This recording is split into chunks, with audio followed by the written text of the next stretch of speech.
رہے ہیں وہ اپنے مذہب کو چھوڑ کر کسی دوسرے مذہب کے ساتھ، مذہب والے کے ساتھ شادی اور بیاہ رچاتی نظر آ رہے ہیں۔ بڑی تکلیف کی بات ہے، بہت تکلیف کی بات ہے۔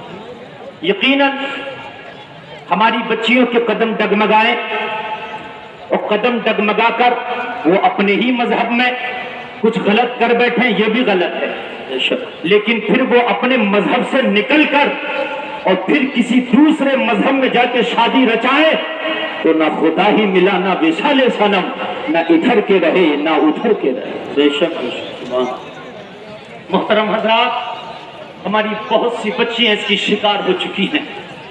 آخرکار اس دروازے کو بند کس طرح سے کیا جا سکتا ہے، اس دروازے میں کس طریقے سے تالا لگایا جا سکتا ہے جو میری ناقص سوچ اور میرے ناقص دماغ میں آ سکا، میں کوشش کرتا ہوں کہ آپ کے سامنے اسے پیش کر دوں۔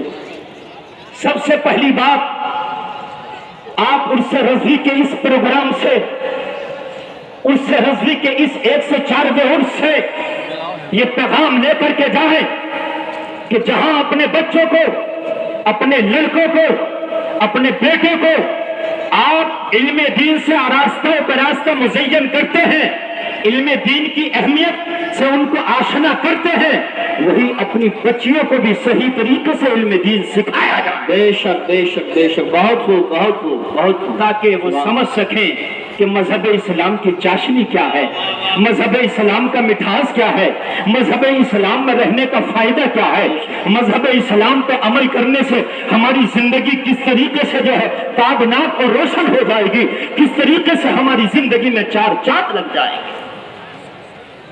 ہم نے اپنی بچیوں کو علم دین صحیح طریقے سے سکھایا نہیں، اور علم دین سکھانے کے لیے میں یہ نہیں کہتا کہ آپ کہیں بھیجو، آپ گھر میں رہ کر بھی اپنی بچیوں کو علم دین ان کی ضرورت کے مطابق سکھا سکتے ہیں۔ ضروری ہے کہ اپنے بچیوں کو علم دین کے حوالے سے ضرور آشنا کریں، تاکہ تمہاری بچیاں سمجھ لیں کہ اسلام نے ہمارے لیے کون سا راستہ اور کون سا روٹ بتایا ہے، ہمارا روٹ کہاں تک ہے، اس پر چلیں گے تو صحیح کہلائیں گی، اس روٹ سے ہٹیں گی تو ہم تباہ و برباد ہو جائیں گے۔ بے شک بے شک، روٹ ہے، روٹ ہے۔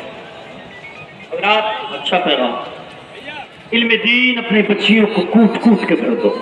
بے شک، اس لیے کہ اگر لڑکا علم دین حاصل کرے تو گھر کی دہلیز تک دین پہنچ جاتا ہے، اور اگر بچیاں علم دین حاصل کر لیں تو نسل تک دین پہنچ جاتا ہے۔ بے شک، ایک بات ہو گئی، اپنی بچیوں کو دین کے حوالے سے ضرور بتائیں۔ دوسری بات، توجہ سے سننا میرے یہ جملے اور اس پر عمل کرنے کی کوشش کرنا۔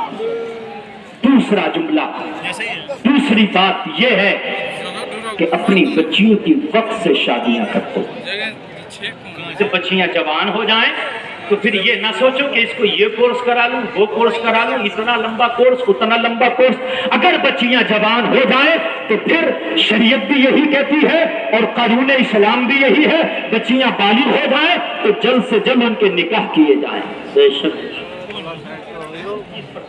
بہت خوب، عمریں کم ہو رہی ہیں اور شادیاں لیٹ ہو رہی ہیں۔ معلوم ہے، عمر کم ہو گئی پہلے کے بمقابل اور شادیاں لیٹ ہو گئی، شادیاں ٹائم سے کی جائیں۔ اور تیسری بات، بڑی اہم بات، تیسری اور اہم بات یہ ہے،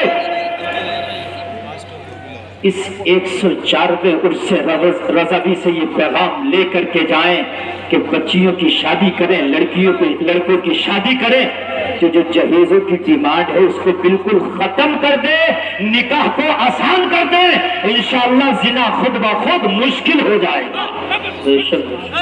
نکاح کو آسان، ہمارے یہاں شادیاں بڑی ہائی فائی طریقے سے ہو رہی ہیں، بڑی ہائی فائی طریقے سے ڈیمانڈیں شادیوں میں کی جا رہی ہیں۔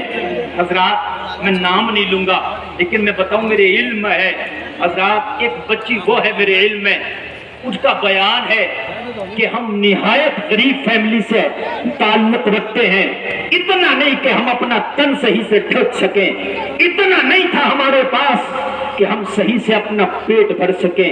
ہم 3 بہنیں جب جوان ہوئی اور ہمارے نکاح کی جب باری آئی، کئی جگہوں پر رشتے بھیجے گئے، مگر غربت کی وجہ سے ہمارے رشتے ٹھکرا دیے گئے. اور مصطفیٰ کا کلمہ پڑھنے والوں، خالی جلسے میں کھڑے ہو کے نعرہ لگا دینا، مسلک اعلیٰ حضرت زندہ باد کہہ دینا، یہی کمال نہیں ہے. مصطفیٰ کی شریعت کو اپنانا اور مسلک اعلیٰ حضرت یہی ہے کہ اگر بچی غریب بھی ہے، اس بچی کے لیے اگر نکاح کا پیغام آ جائے اسے قبول کر لینا، یہ بھی مسلک اعلیٰ.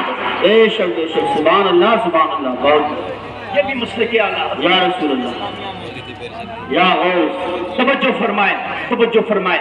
حضرت میں کسی ایک کی بات کر رہا ہوں، لیکن خدا کی قسم ایسے آپ کو انیک مل جائے گی. کہا ہم نے حد یہ ہے اپنے رشتہ داروں سے بھی پھر کہا ہمارا نکاح کہیں کرا دیں، اس لیے کہ اب ہماری عمر نکاح کی ہو گئی. لیکن غربت کی وجہ سے رشتہ داروں نے بھی منہ پھیر لیا.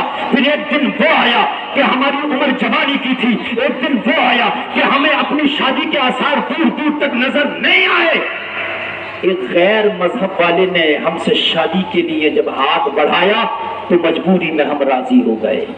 2 باتیں یہاں پر، پہلے تو علم دین کے حوالے سے مکمل آشنائی نہیں تھی، اور دوسری بات یہ کہ جب ہماری قوم غربت کی وجہ سے ہم اپنی بیٹیوں کو ٹھکرائیں گے تو معلوم ہے آپ کو جب بیلے میں پانی زیادہ ہوتا ہے تو پھر وہ چھلکنے لگتا ہے. سمجھ رہے ہیں آپ؟ پھر کسی غیر قوم والے سے شادی ہوئی اور 1 سال کے بعد پھر اس نے طلاق بھی دے دی.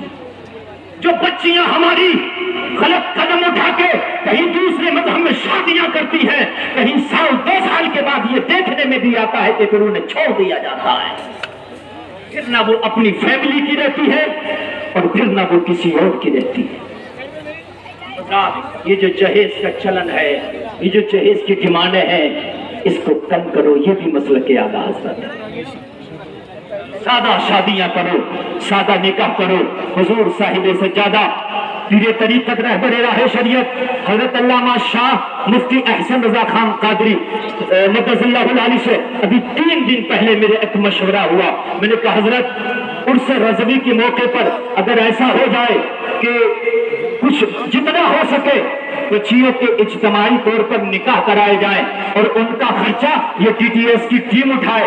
حضرت نے فرمایا مشورہ اچھا ہے، لیکن علماء کو بیٹھا کر علماء کو لے کر ایک میٹنگ کی جائے گی، اور اگر یہ میٹنگ پاس ہو گئی، علماء کا اشارہ مل گیا، تو انشاءاللہ عرس اعلیٰ حضرت جیسے اگلے سال کو 105واں عرس اعلیٰ حضرت ہے، اس سے اگلے سال کو 106واں عرس اعلیٰ حضرت ہے، پھر جتنے عرس اعلیٰ حضرت ہوا کرے گا اس کی مناسبت سے اتنی غریب بچیوں کی یہ ٹی ٹی ایس کی ٹیم فری میں نکاح کرایا کرے. ماشاءاللہ. نعرہ تکبیر، نعرہ